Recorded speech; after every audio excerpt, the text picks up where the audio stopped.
Добар ден, почитувани, добре дојдовте во уште една нова телма амбуланта која ја реализираме во соработка со клиничката болница Жан Митрев. Болестите на срцето се водечка причина за смртност во земјите во развој. Загрижува фактот што бројот на заболени постојано расте од година во година. Кардиолошките болести може да бидат смртоносни, но исто така би можеле да се превенираат, односно да се спречат кај повеќето луѓе. Раното усвојување на здравите животни навики може да овозможат што подолго време да живеете со здраво срце.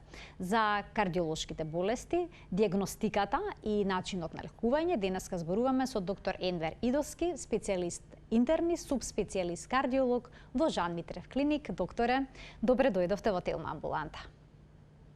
Добар ден, благодарам за поканата. Драго ми е што ќе учествувам во вашата емисија. Надевам дека ќе сме од помош за гледачите. Докторе, една од најчестите причини за смртност во општата популација е исхемиската болест на срце. Што е тоа исхемија? Исхемичната болест на срцето представува една од најчестите причини за жал за смртност во светот. На прво место е од самите факти зборуваат дека од 5 починати мажи, еден е починат како резултат на инфаркт на миокардот, од 6 починати жени е како резултат на миокарден инфаркт. Исхемичната болест на срцето представува стеснување на крвните садови кои што го хранат срцето. Колку повеќе се стеснети тие крвни садови, толку поизразени би биле симптомите, соодветно кога ќе настане оклузија, тоест комплетно зачепување на крвниот сад кој што храни одделен дел од срцето, се добива инфаркт на миокардот. Во суштина тоа е исхемијата, недостигот на кислород до мускулот на срцето. Го споменавте полот како еден од клучните ризик фактори. Зошто мажите се поизложени на овој проблем во споредба со жените? Жените, додека им трае менструалниот циклус, додека си имаат менопаузата, се заштитени од естрогените и тој факт им овозможува да бидат заштитени. А после менопаузата ризикот од кардиоваскуларни заболувања се изедначува како кај мажите, така и кај жените, значи, но до менопаузата жените се заштитени. Така. Заради тоа е таа разлика која што понатака се изедначува. Значи, естрогенот влијае врз крвните садови на некаков начин, а што докторе, со возраста? Точно ли е дека по 45-та година се зголемува ризикот за болести на срцето? Да, така е. За жал сега се наблюдува една тенденција на намалување. Се помлади пациенти веќе гледаме со исхемична болест на срцето, но фактот е дека со напредување на возраста ризикот се зголемува. Тоа е заради периодот кој што е потребен за образување на атеросклеротичните плаки, соодветно и влијанието подолго време на ризик факторите кои што се за развој на коронарната артериска болест. Ја споменавте атеросклерозата, дали тоа значи дека многу е важно да го контролираме нивото на мастите во крвта, како што се триглицеридите и останатите оние фактори кои што се важни? Да, за развојот на атеросклерозата, тоа е исхемичната болест, постојат неколку ризик фактори. И тоа имаме некои кои што се модифицирачки ризик фактори на кои што ние може и треба да влијаеме и како за да превенираме таа болест, да не се развие или ако се развие да не биде баш со катастрофални последици. Тука се на прво место на шеќерната болест, диабетот кој што треба да се третира адекватно. Потоа е хиперлипидемијата, соодветно зголеменото ниво на холестерол и триглицериди, зголемениот крвен притисок и пушењето од цигари. На сите овие ризик фактори ние може да влијаеме. На тие што не можеме, тоа се полот, веќе разговаравме за полот и генетската предиспозиција, каде што не можеме баш да направиме ништо. Така, бидејќи некои живеат многу здрав живот, и ќе добијат исхемична болест, други имат и покачено ниво на холестерол, се хранат нездраво, пушат цигари, а немаат никакви проблеми со срцето. Значи генетиката, односно генетската предиспозиција е исто така важен ризик фактор. А докторе, што е со речењето при испиењето? Некои тоа го прават многу гласно, дури го губат здивот во време на сонот. Дали таа ноќна апнеа може да го оштети срцето и да доведе до исхемиска болест? Да, секако дека страда срцето, страдаат сите органи при слип апнеата, но како причина тоа за развој на коронарната болест не е, но кај пациент веќе кој што има коронарна болест може да доведе до влошување, пошто се намалува доставката на кислород. Соодветно може да го забрза процесот на појава на симптомите, а иначе самата тоа како ризик фактор не. А што е со адреналинскиот начин на живот? Постојано сме во брзање, под стрес, организмот излачува адреналин, кортизол.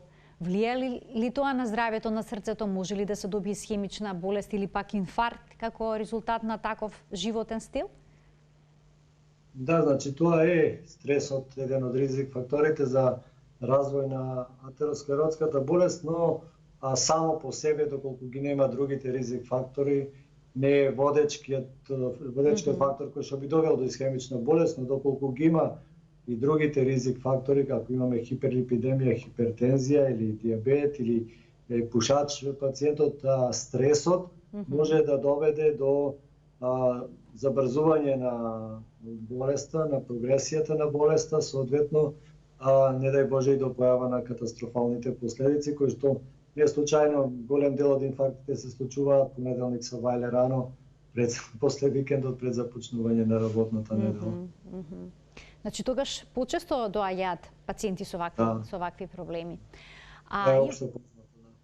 Има ли, доктора, некој алармантно предупредување, некој сигнал кој што може да навести дека имаме ваква болест и дека предстои инфаркт? Значи, коронарната артериска болест во повеќето случаите има симптоми, дава симптоми, тоа се најважниот симптом е болка во градите, пациентите го опишуваат како стегање, како плоча во градите, како градите да им се стегнати во менгеме, при физички напор. Значи, кога ќе одат по нагорница, кога ќе качуваат скали, тие веќе почнуваат да добиваат таква болка и застануваат, пошто не може да продолжат да одат понатака. Кога ќе застанат и одморат едно време, некаде околу 5 минути, после тоа може да продолжат да одат. Значи, тоа е типичниот симптом. Штом го има овој симптом, било кој пациент се јави болка при физички напор во градите, некој пат таа болка е и во долната вилица или према левата рака, често може да се случи и да е во стомакот, нели?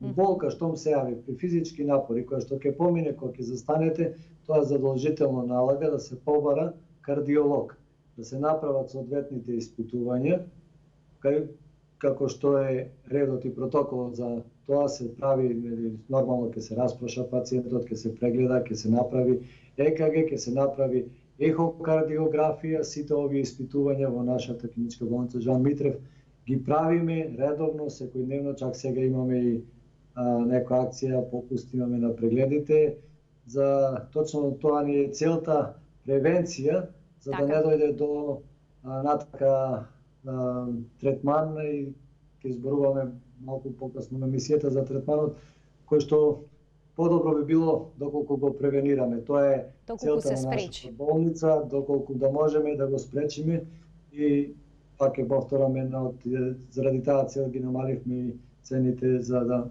бидеме подостапни, за да може секој да изврши таков преглед. Значи, ако имате болка во градите, на напор физички, тоа е симптомот кој што мора да го исклучиме дека не се работи, или се работи па да го третираме ако е срцето во прашање.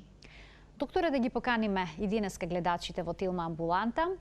Почитувани, од овој момент емисијата ќе биде контактна. 3076-677 е телефонскиот број на кој што можете да добиете, да поставите прашање на темата која што зборуваме, а одговор ќе добиете од доктор Емер Идоски, специјалист интернит, субспецијалист, кардиолог во Жан Митрев клиник.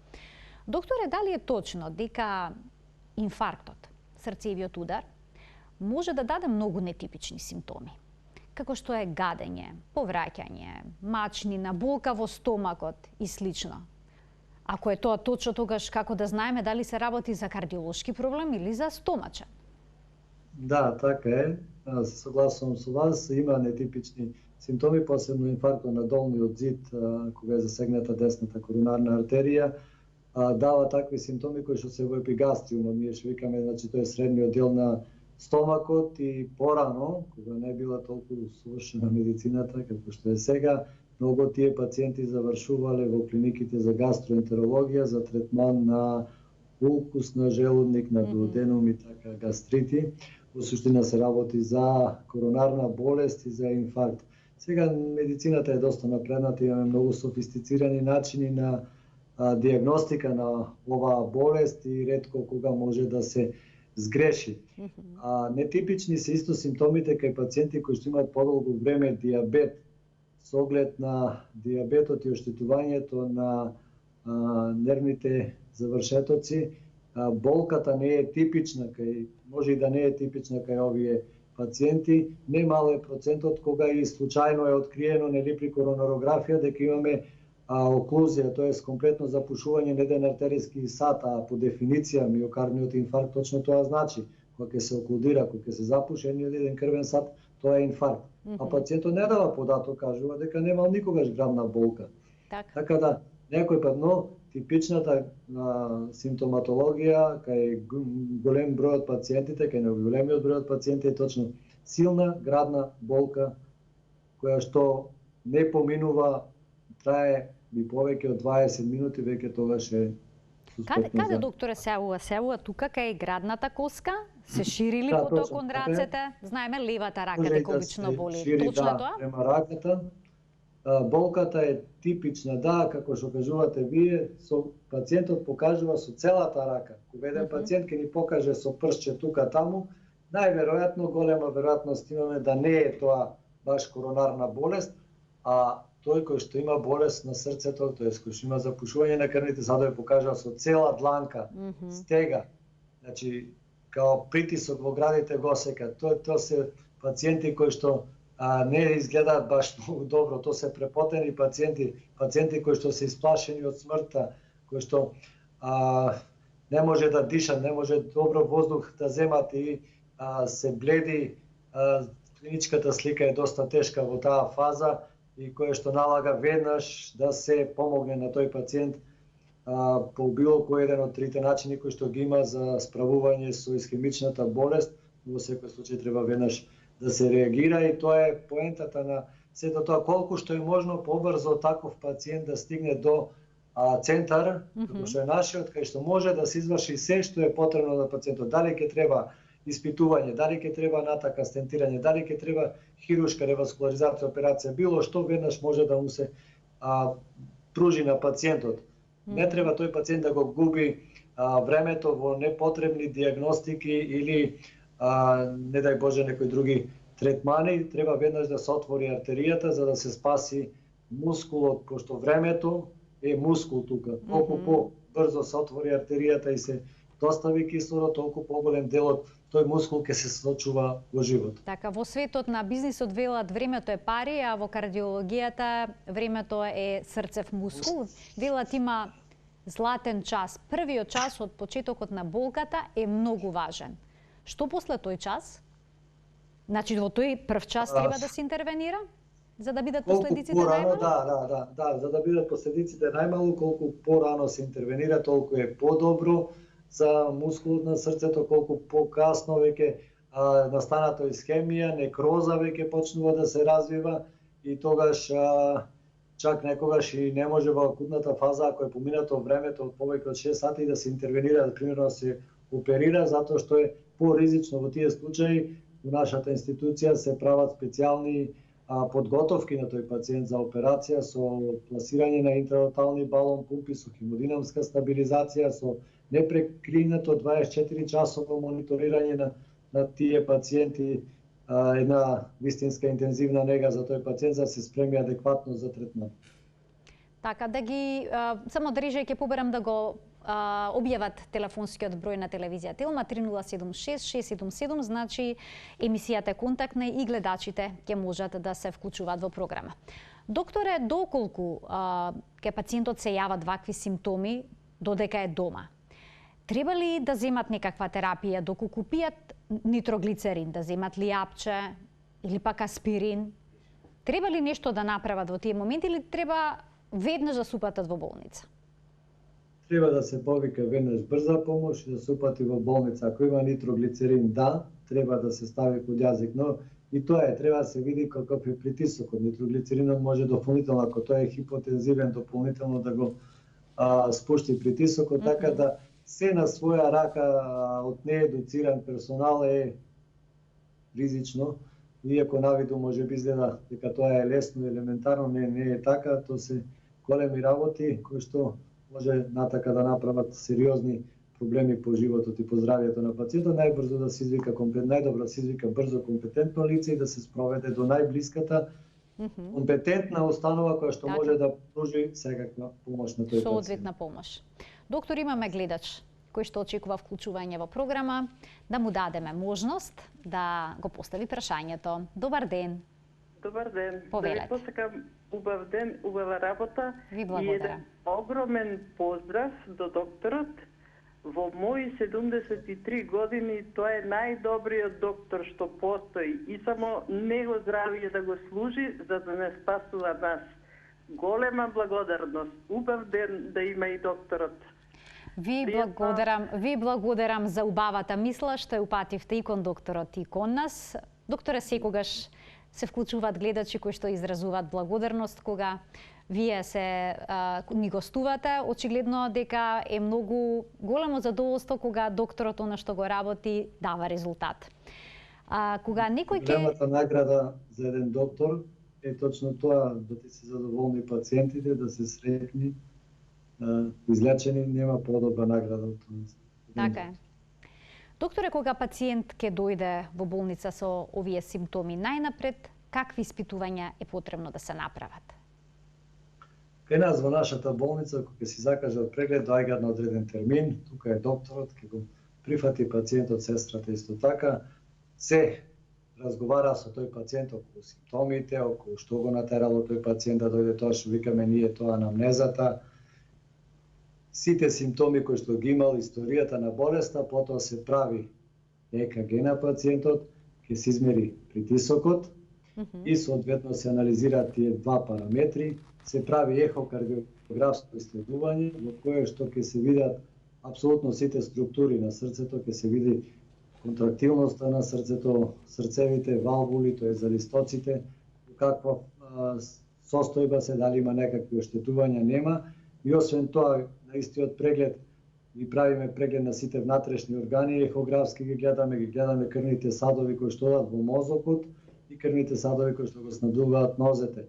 Што значи тоа е еден преглед буквално се што може да се види на ехо на срце, со посебен осврт се разбира на срцето, но се што може да се види на ехо на организмот, ние го гледаме затоа што сепак за нас човекот не е само едно срце, туку тоа е еден систем кој што е поврзан и кој што ние мора да имаме увид со во се, откога ќе ги анализираме сето тоа, ги испишуваме наодот за пациентот со препорака што понатака да се прави, со препорака за исхрана, диета и соодветно за терапија на пациентот. И го чекаме до ако сме назначили дополнителни исследувања кои што ни се неопходни за екзактна дијагноза, чекаме пациентот со тие исследувања повторно да ни се врати и да го решиме. Дефинитивно нашата цел е секогаш да ја поставиме точната дијагноза и пациентот да излезе со дијагноза и со третман, тоест препорака за третман, доколку е прифатен може да го извршиме секако во нашата институција. Двајца гледачи очекуваат да постават прашање во емисија. Ајде да го слушнаме првиот од нив. Добар ден. Добар ден. Повелете. Јас си поздравувам вашата емисија и би сакала да го прашам докторот. Јас сум на возраст од 63 години. Така. И имам проблеми, например, кога ќе се движам или кога ќе чучнам некогаш, кога ќе клекнам, ние што викаме. После тоа ми е многу тешко станувањето. Дали е тоа можеби поврзано нешто со кардиолошки проблем или пак така се јавува? На што се Мислам должи? некоја гојазна особа, мислам околу 60-62 кила сум. Така. Добро ви благодарам за Само вклучувањето во прашање, емисија. само ако може да Дали го слушнавте прашањето или не го слушнавте? сакав дополнително нешто. Дали се уште имаме гледачката на линија за подпрашање докторот да постави или се исклучи? Дали сте се уште на линија? Докторе, мислам дека не е повеќе. Да, значи не разбрав само кога пешачи, кога се движи, дали е болката во нозете, дали се засилува или е замор. Јас секако ќе одговорам на двете работи. Ако се појавува болка во листовите при движење, при физички напор, и кога застанете поминува, значи немојте да мислите дека тоа е реуматска болка, не боли така реуматската болка, туку тоа се запушени крвни садови кои што ги хранат нозете и треба задолжително да се направи најмалку доплер за почеток на крвните садови, на артериите, тоест на нозете, а понатака да се направи компјутерско снимање и да се одреди понатамошниот третман. Тоа што разбрав гледачката наша се дека се жали кога чучне после потешко се станува. Да, можно е да има исхемија на крвните садови, затоа што во тој случај помалку се снабдува и мозокот и при станување тие некако се нестабилни или со вртоглавица, поради тоа не е лошо пациентката да посети нас, да не посети или било каков кардиолог да посети, да се види дали е се во ред со крвните садови, а верувајте, тоа е толку лесно се установува дали е или не еден ехокардиографски преглед и преглед на крвните садови со доплер ќе реши многу работа. Значи, со ехосонографски преглед со доплер може да се добие одговор за што точно станува збор. Со еден едноставен преглед. Уште еден гледач ке вклучиме. Добар ден.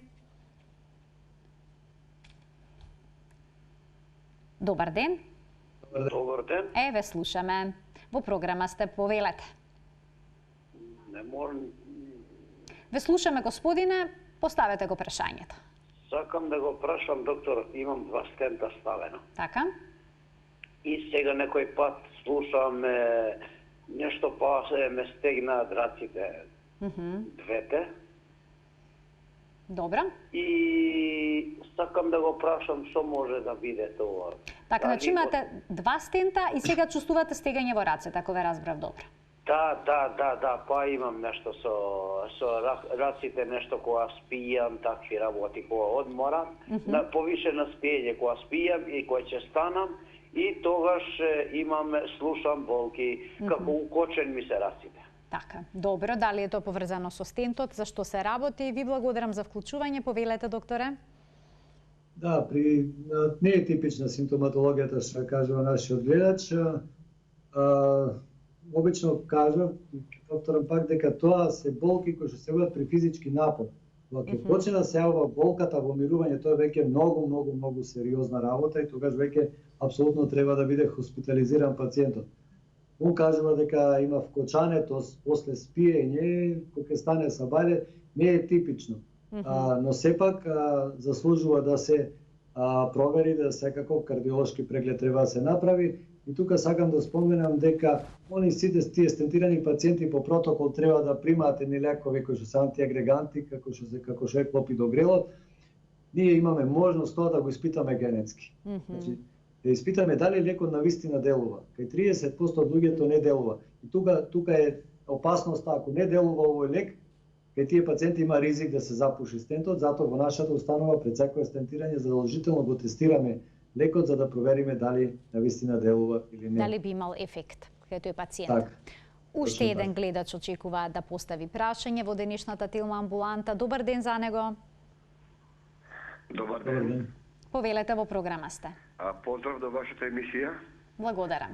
Многу голем поздрав и до докторот.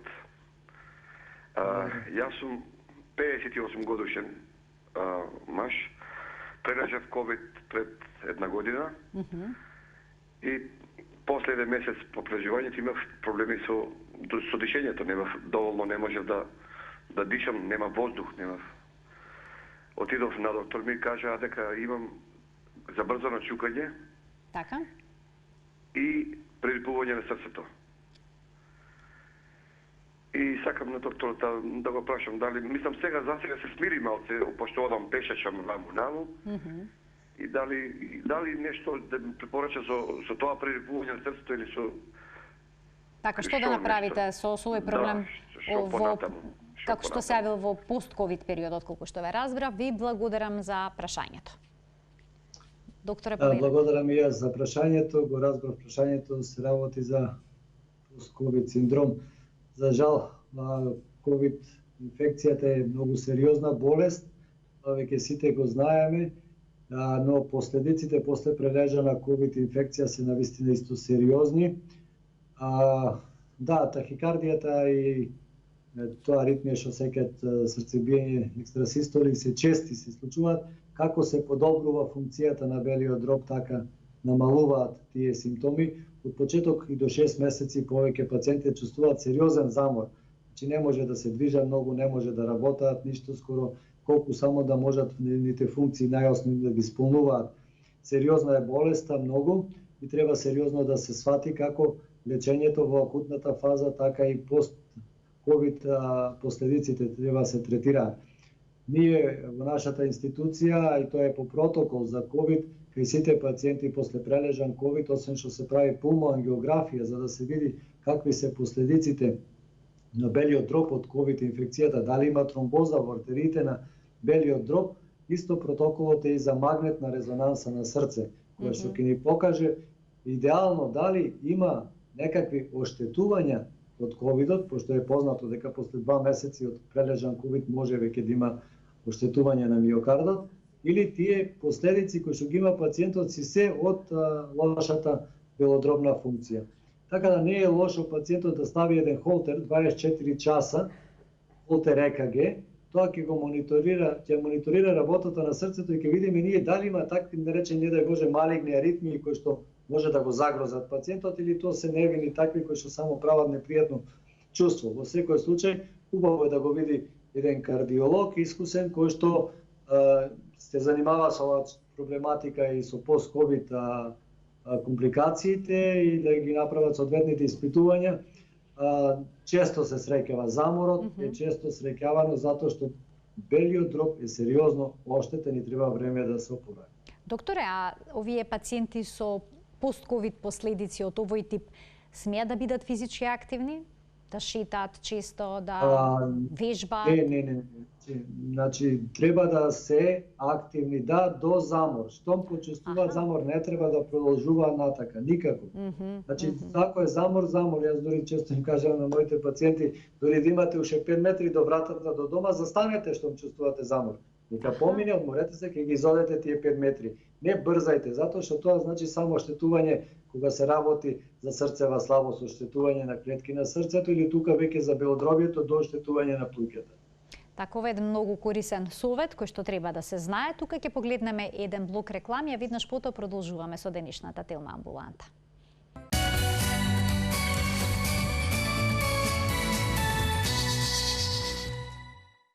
Продолжува денешната Телма амбуланта. Доктор Енвер Идолски, специјалист по интерна медицина, субспецијалист по кардиологија во Жан Митрев клиник, е нашиот денешен гостин. Докторе, двајца гледачи очекуваат да бидат вклучени, бидејќи ги почекаа рекламите, ќе им дадеме предност најнапред на нивните прашања. Добар ден за првиот гледач.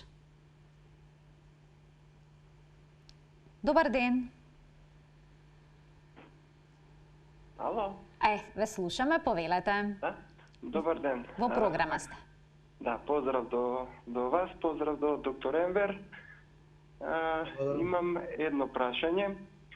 33 години сум, секојдневно чувствувам срцебиење, како се вели, преритнување на срцето секојдневно. Значи, не знам, во минута може и по 5, 10, 15 пати. Дали е алармантна оваа ситуација и кои се следните чекори кои што треба да ги преземете? Да ги преземам, да. Така. Ви благодарам за вклучувањето во емисија. Пријатно. Повелете, докторе. Благодарам за прашањето, доколку е тоа вистина така, он ги чувствува, да, така е, јас верувам дека тоа е така, али 5 во минутата се многу.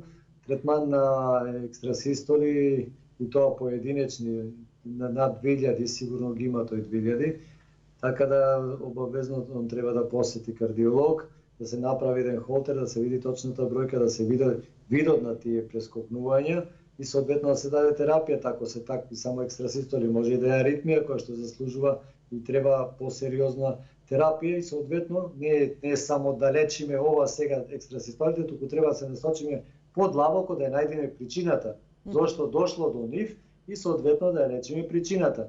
А за тоа треба да посети повторно кажувам кардиолог, кај што ќе се направи ехокардиографија, ќе се види срцето, ќе се видат сите структури, ќе се видат залесноците, ќе се видат кавитетите, шуприните на срцето, какви се и понатака ќе се даде препорака и третман на нашиот пациент. Ајде да слушнеме уште еден гледач. Добар ден. Добар ден. Повелете. Уште збори докторот? Јас ќе ве замолам да комуницирате со нас во слушалката, преку слушалката, не го слушајте телевизорот, намалете го тонот. Ве слуша докторот, повелете. Добар ден, поздрав до докторот. Добар ден. Намалете го тонот на телевизорот. Доктор Енвер, сакам ово да ја прашам. Ја вчера бев на рутински преглед кај вас во клиниката кај доктор Шпент. Значи, он ми направи ехотомографија, све уреду, све. Намарање е тонот сега, окей. Ве слушаме, продолжете. Окей, но јас имам, најнаш ми се случи низок притисок, ова да е низок пулс. Но не било тоа низок пулс, него не ги фаќал тие системи, се не може случно да се изјазвам, не знам. Иначе пулсот гледам дека ми бил 68. И он ми ја смени терапијата, пошто мене бипресо ми беа препишано, што е погрешно, сега ми препиша амиокордин. И ми препорача да направиме, пошто ја имам прележено инфаркт и имам стентене. И ми препорача да направим уште една коронографија за протамошно испитување. Така. Иначе рече дека срцето е нормално оштетено после секој инфаркт, али не е лош. Сега, јас прашам за амиокординот. Така имате дилема околу терапијата, дали е прегледа и соодветна замена. Така дали све комплет. Што ја понатаму, значи се движам, пешачам, јас се пријавив, значи имам пад на пулсот. Ја така мислев, уствари не било пад на пулсот, на ЕКГ-то си каже добар пулс. Така, добро. ЕКГ-то каже добар пулс. Сега од време на време ми се јави едно благо печење. 2-3 пати ми се случи тоа печење и јас одев на кардиологија, хитно. Значи ЕКГ-то покажуваше стабилна состојба, после ме пратија на гастроентерологија, кај што ми установија герб. Значи, како би рекол, напад. Така. Епигастричен напад, да. Така. Добро, ви благодарам за вклучувањето во програма. Повелете, докторе. Да, окей, нашиот пациент бил кај доктор Шпент, кој што е одличен доктор, и соодветно антиаритмикот од амиокордин, тој е еден од најдобрите антиаритмици кој што му е препорачан на пациентот заради екстрасистолите кои што се диагностицирани и заради симптомите кои што и сам сега кажа пациентот дека има некое печење во градите, а пациентот е со стент, да, заслужува коронарографија и моето мислење исто како на доктор Шпент. Зошто заслужува коронарографија? И на почеток кажав кога порано ги лечеле за хроничен гастрит, за улкус и така. Значи тука имаме докажана коронарна болест, тука има веќе стент ставено пациентот. Ние да исклучиме дека не се работи за коронарна болест, но после лесно ќе се лечи гастритот, натака не е проблем. Докторе, често ли доаѓаат кај вас пациенти кои што имаат гастрични проблеми и да се жалат, да се исплашени дека имаат, да речеме, инфаркт? Може ли проблемот со желудникот да создаде симптоми слични на инфаркт? Да, кажавме, да, има такви пациенти, има такви симптоми, плюс тоа нашата кардиолошката терапија, која што е антиагрегантна терапија, познато е дека прави оштетување на желудникот, ако не се зема правилно, дури правилно да се зема, има ризик од оштетување на желудникот, така да ние сме тесно поврзани со гастроентеролозите. Не ретко ги бараме и нивните услуги, нели, за да се направи гастроскопија, да се види, посебно, не дај Боже, ако има некаква компликација од лековите, пошто тоа се доста потентни лекови, антиагреганти, кои се, повторно ќе кажам, може да направат и укус на желудникот. Но сепак преценуваме која е поголемо користа за пациентот од колку штетата што може да се направи. Дел од пациентите кои што ќе имаат инфаркт никогаш нема да влезат во сала, некои ќе добијат стент, други пак бајпас. Од што зависи какви интервенции ќе се направи? Да, при приемот на пациентот со инфаркт, тоа што треба да се направи и што треба да добие секој пациент е коронарографијата. Во нашата институција може веднаш да се изврши било кое време коронарографијата и веќе тука се прави проценка. Доколку има едносадовна коронарна болест, тоест има зачепување комплетно или значајно на еден крвен сад кој што е достапен за стентирање, кој што доколку се постави стент не би се оштетил друг крвен сад, а претходно задолжително кај нас е тоа протокол, пациентот ќе биде виден и на ехо. Зошто? Едно да се види контрактилноста, пукната снага на миокардот, на срцето, друго да се видат залистоците.